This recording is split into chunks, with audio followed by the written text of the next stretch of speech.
Mirëmëngjesi të nderuar teleshikues të Drita Televizion, do të jemi së bashku në emisionin What Happened Today. Çfarë ka ndodhur sot? Data sot shënon 13 janar dhe ne kemi përgatitur disa informacione në lidhje me ngjarjet më të rëndësishme që kanë ndodhur në këtë datë, ku ju ftoj që t'i ndiqni. 13 janari është dita e 13 e kalendarit gregorian. Kështu që deri në fund të vitit kanë mbetur edhe 352 ditë. Ngjarje 532. Në Konstantinopol, Stambolli sotshëm, filloi kryengritja e Nikës. 1129. Në Koncilin e Trojës u njoh pavarësia e urdhrit të tempullarëve. 1822. Greqia shpall pavarësinë. 1902. Në Berlin hapet shkolla e parë fillore Freie Hochschule. 1957. Firma 1-0 prodhon frisbin e parë. 1963. Halili dhe Hajria, vepër baleti shqiptar, u vu për herë të parë në skenën e baletit. 1963. Kryetari i parë i shtetit Togo, Silvanus Epiranus Olimpio, vritet nga puçistët. 1967. Grasingambe Eidema bëhet presidenti i Togos. 1980. Në Karlsruhe themelohet partia e të tërgjelbërve gjerman, Die Grünen. 1986. Filloi lufta qytetare në Yemen. 1991. Në natën mes 12 dhe 13 janarit, trupat ushtarake sovjetike pushtuan ndërtesën e radios dhe televizionit në Vilnius, Lituani. Gjatë këtij aksioni të dhunshëm, kundër protestuesve të paramatosur, u vranë 14 persona dhe u plagosën mbi 1000. 1995. Tërmet në Kobe, Japoni. Lindje 1927. Lindi Luigi Gurakuqi. 1954. Lindi Trevor Rabin, kitarist afrikano-jugor. 1958. Lindi Audrey Stanton, regjisor amerikan. 1959. Lindi James Lomenzo, kitarist bas amerikan. 1977. Lindi Orlando Bloom, aktor britanik. Vdekje 1941. Vdik James Joyce, shkrimtar irlandez. 1994. Vdik John Karma, aktor shqiptar. 1998. Vdik Muslim Mulliqi, piktor shqiptar. 1999. Vdik Shani Pallaska, aktor shqiptar.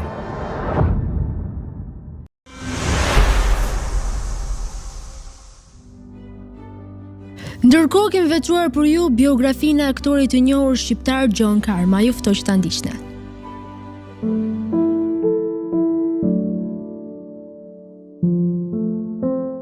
John Karma, Shkodër, 11 korrik 1917, Tiranë, 11 korrik 1994, ka qenë aktor i njohur shqiptar. John Karma filloi aktivitetin artistik në vitin 1932 në Shkodër me shoqërinë Bogdani. Më 1945 vjen aktor në teatrin popullor, ku ka interpretuar mbi 80 role në karrierën e tij artistike, duke filluar nga pjesa Gjido në rolin e Petrushit. Ishte mjeshtër për sa i përket roleve të karakterit.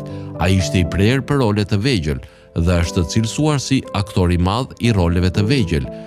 Disa nga rolet e interpretuara në teatrin popullor janë Organi tek Tartufi, Vurko tek Pas vdekjes, Moni tek Prefekti, Poloni tek Hamleti, Falsafi tek Gratë gazmore të Windostir, Louis Guy e tjerë. Ka interpretuar me sukses disa role në filmin artistik.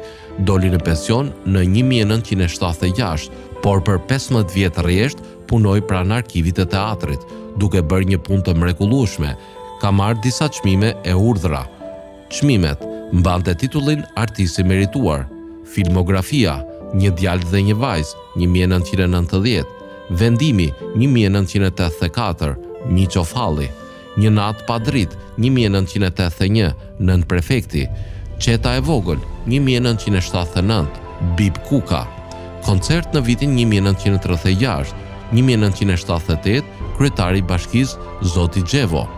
Kur hidheshin themelet, 1978, Vajzat me kordele të kuqe, 1978, Miku i shtëpisë. Ndërgjegja, 1972, Xhaveliu. Përse bio kjo daulle, 1969, Llogaritari. Toka jon, 1964, Simoni. Debatik, 1961, Jorgo. Tana, 1958, Portieri.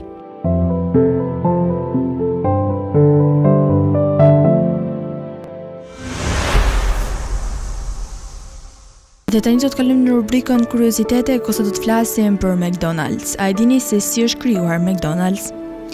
Zinxhiri amerikan i restoranteve të ushqimit të shpejtë McDonald's u themelua në vitin 1940 dhe çatër është rritur në zinxhirin më të madh të restoranteve në botë për nga të ardhurat. McDonald's i më i vjetër që funksiononte në Lakewood dhe Firenze në Dorvay, Kaliforni, ishte restoranti i tretë i zinxhirit dhe i dyti që u ndërtua në harkun e art. Familja McDonald's u shpërnguar nga Manchester, New Hampshire në Hollywood, në Kaliforni në fund të viteve 1930. Vëllezërit Richard dhe Maury McDonald's dhe Gen Mac filluan të punonin si lëvizës dhe artizanat në studiot e filmave. Në vitin 1937, baba i tyre Patrick McDonald hapi The Airdome, një stend ushqimore në Huntington Drive, rruga 66, pranë aeroportit Monterey në qytetin e Monterey në qarkun e Los Angeles. Vëllezërit McDonald's hapën restorantin e tyre të parë McDonald's më 15 maj të 1940-s në San Bernardino të Kalifornisë. Fillimisht në sistemin Carob Drive-In u përdor për të shërbyer klientëve. Artikujt fillestar në mënyrë ishin të përqendruar rreth barbecue dhe emri i parë që vëllezërit përdorin për biznesin e tyre ishte McDonald's Famous Barbecue. Në vitin 1948 vëllezërit McDonald kuptuan se shumica e fitimeve të tyre rrjedhin nga shitja e hamburgerëve.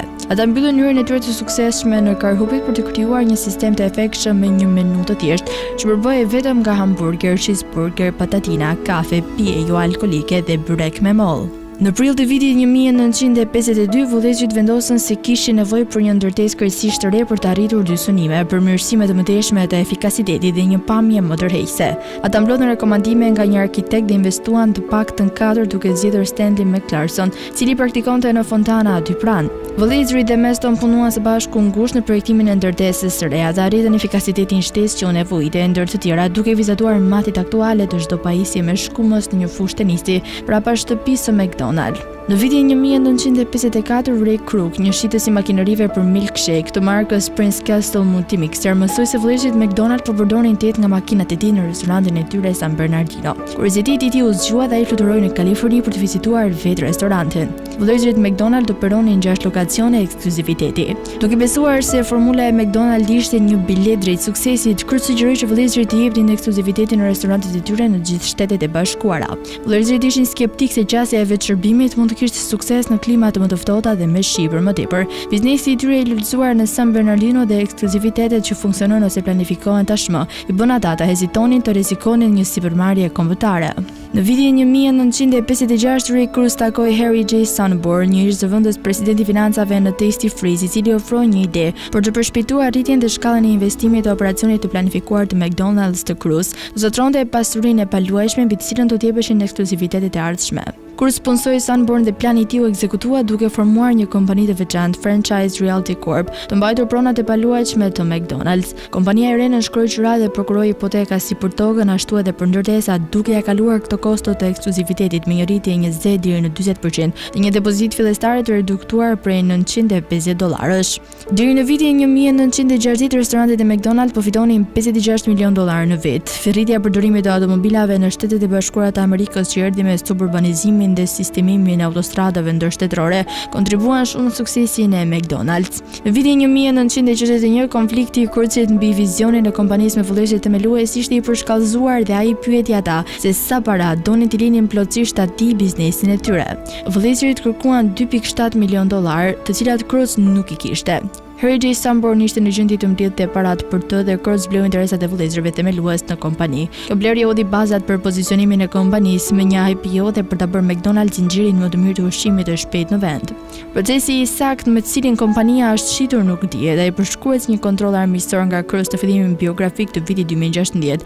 Në vitin 1970 restoranti i parë i Shteteve të Bashkuara të Amerikës dhe Kanadas u hap në San Jose të Costa Ricas. Në vitin 1971 McDonald's hapi restorantin e tij të parë në Europian në Amsterdamin e Holandës. Në dhjetor të 1971 restoranti i parë gjerman u hap në Munich.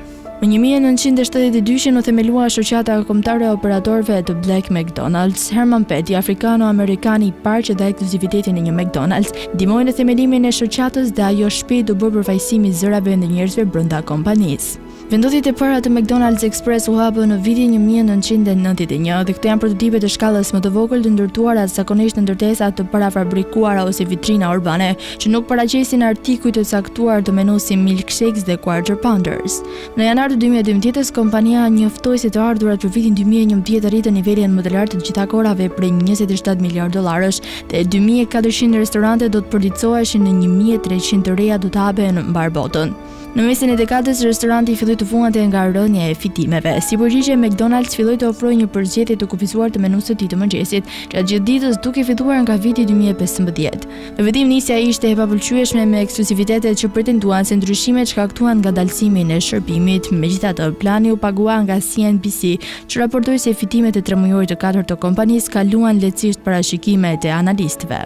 Në 8 mars vitit 2022, McDonald's pezulloi operacionet në të gjitha 850 vendotjet e tij në Rusi në përgjigje të pushtimit rus të Ukrainës 12 ditë më parë. Masa vjen pas vendimeve të ngjashme nga kompani të tjera perëndimore dhe presionit nga kritikët. Arka u rilançua më 12 qershor të 2022-shit si Vusko dhe Toka dhe shishme dhe kaq nga ekskluziviteti vendas Alexander Govor.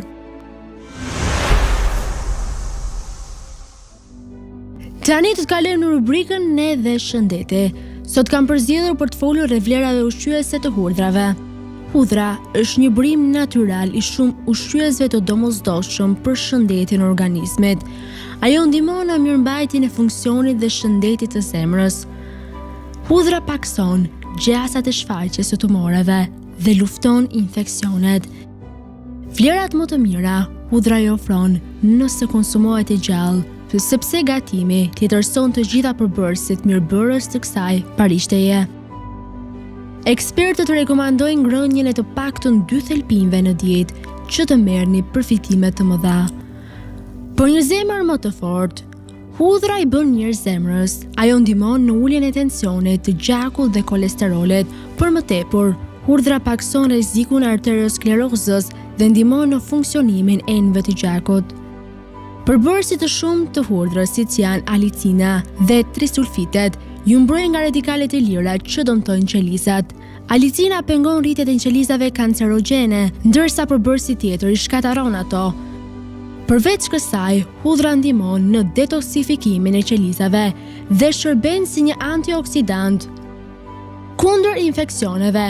Ajo është përdorur prej shekuj si një përbërës i fuqishëm kundër mikrobeve. Alicina te kjo bim është përbërësi kryesor që ndihmon trupin të largojë bakteret, siç është salmonela dhe stafilokokku. Hudhra është një bakterial aq i fuqishëm sa arrin të zbraps dhe baktere të forta që i rezistojnë disa antibiotikëve. Antioksidantët që përbajnë e bëjnë atë një aleate të fuqishme kundër agresioneve të shumta të mikroorganizmave të rrezikshëm si bakteret, virusët, parazitët dhe kërpudhat. Ajo përmban një sasi të mirë të kalciumit, bakrit, kaliumit, fosforit, hekurit, manganit, seleniumit, si dhe vitamin B1, B6 dhe C. Hudhra ndihmon në uljen e kolesterolit me rreth 10 deri në 15%. Dëmtimi oksidativ nga radikalet e lira kontribon në procesin e plakjes. Hudhra përmban antioksidant që mbështesin mekanizmat mbrojtës të trupit kundër dëmtimit oksidativ. Efektet e kombinuara në reduktimin e kolesterolit dhe presionit të gjakut, si dhe vetit antioksiduese, mund të zvogëlojnë rrezikun e sëmundjeve të zakonshme të trurit, si sëmundja e Alzheimerit dhe haresa. Në doza të larta, komponimet e squfërit në hudhër janë treguar se mbrojnë kundër dëmtimit të organeve nga toksiciteti i metaleve të rënda. Me pak fjalë, hudhra njihet si një dezinfektues ideal për të shmangur viruset dhe bakteret. Është një antibiotik natyral i fuqishëm, ul kolesterolin dhe presionin në gjakut, parandalon arteriosklerozën, rregullon nivelet e sheqerit në gjak, përmirëson simptomat e ftohjes, është një antioksidant i shkëlqyeshëm, pasi lufton radikalet e lira, hap oreksin, lehtëson dhimbjen, është një antiinflamator i fuqishëm. E bën sistemin nervor në gjendje të përsosur. Tani ju ftoj të ndiqni parashikimin e motit në territorin shqiptar. Territori shqiptar për datën 13 janar 2026 do të jetë në ndikimin e masave ajrore të ftohta dhe relativisht të qëndrueshme, duke sjellë mot kryesisht të vrenjtur dhe vranësira të herpashershme në pjesën më të madhe të vendit. Paraditja do të jetë me vranësira më të theksuara në zonat qendrore dhe veriore, ndërsa pasditja sjell kthjellime lokale kryesisht në jug dhe jugperëndim. Temperatura minimale pritet të zbresë deri në -8 gradë Celsius, ndërsa ajo maksimale do të arrijë deri në 11 gradë Celsius në zonat jugore dhe bregdetare. Gjatë ditës priten rreth 3 deri në 5 orë me diell kryesisht në jug dhe jugperëndim. Era do të fryejë lehtë nga drejtimi verilindor me shpejtësi 2 deri në 4 metra për sekond. Deti do të ketë dallgëzim të ulët rreth 1 ball. Indeksi ultraviolet për Tiranën më 13 janar 2026 pritet të jetë i ulët rreth 1. Sipas të dhënave astronomike, lindja e diellit në Tiranë më 13 janar do të jetë rreth orës 6:58 minuta, ndërsa perëndimi rreth orës 16:40 minuta. Temperaturat minimale dhe maksimale për disa qytete kryesore të Shqipërisë do të jenë si më poshtë. Shkodër 0 deri në 6 gradë Celsius. Kukës -3 deri në 3 gradë Celsius. Peshkopi -3 deri në 3 gradë Celsius. Tiranë 3 deri në 8 gradë Celsius. Durrës 2 deri në 10 gradë Celsius. Kavaj 1 deri në 9 gradë Celsius. Elbasan 1 deri në 6 gradë Celsius. Bera 2 deri në 8 gradë Celsius. Korçë -8 deri në 1 gradë Celsius. Vlorë 4 deri në 11 gradë Celsius. Gjirokastër 0 deri në 7 gradë Celsius. Sarandë 2 deri në 10 gradë Celsius.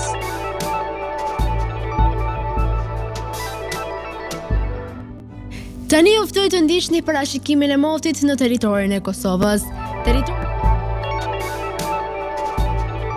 Territori i Kosovës për datën 13 janar 2026 do të jetë në ndikimin e masave ajrore të ftohta me mot kryesisht të vranët dhe vranësira të shpeshta në shumicën e zonave. Paraditja do të jetë e ftohtë me ngrica lokale, ndërsa pasditja vijon me vranësira dhe intervale të shkurtra kthjellimesh. Temperatura minimale pritet të zbresë deri në -4 gradë Celsius, ndërsa ajo maksimale do të arrijë deri në 7 gradë Celsius. Era do të fryejë lehtë nga drejtimi verilindor me shpejtësi 2 deri në 3 metra për sekond. Indeksi ultraviolet për Prishtinën më 13 janar 2026 pritet të jetë i ulët rreth 1. Sipas të dhënave astronomike, lindja e diellit në Prishtinë më 13 janar do të jetë rreth orës 6:57 minuta, ndërsa perëndimi rreth orës 16:31 minuta. Temperaturat minimale dhe maksimale për disa qytete kryesore të Kosovës do të jenë si më poshtë. Mitrovica -2 deri në 3 gradë Celsius. Podujev -2 deri në 4 gradë Celsius. Skënderaj 0 deri në 4 gradë Celsius. Pej -2 deri në 5 gradë Celsius. Prishtinë -1 deri në 5 gradë Celsius. Gjakov -1 deri në 6 gradë Celsius. Malishev 0 deri në 6 gradë Celsius. Gjilan -3 deri në 5 gradë Celsius. Ferizaj, -3 deri në 6 gradë Celsius. Kaçanik, -4 deri në 4 gradë Celsius. Suhare, 0 deri në 7 gradë Celsius. Prizren, -1 deri në 7 gradë Celsius. Të nderuar teleshikues të Drita Televizion, kjo ishte gjithçka e përgatitur në këtë emision. Ndërkohë, nëse dëshironi që ta ndiqni Drita Televizion në rrjetet sociale, mjafton të klikoni RTV Drita, Drita TV Kavaj dhe Drita Televizion. Ndërsa nëse dëshironi që ta ndiqni live, mjafton të klikoni në web drita.tv. Kjo ishte gjithçka e përgatitur në këtë emision, ndërkohë ju ftoj të ndiqni programacionin në vijim të Drita Televizion.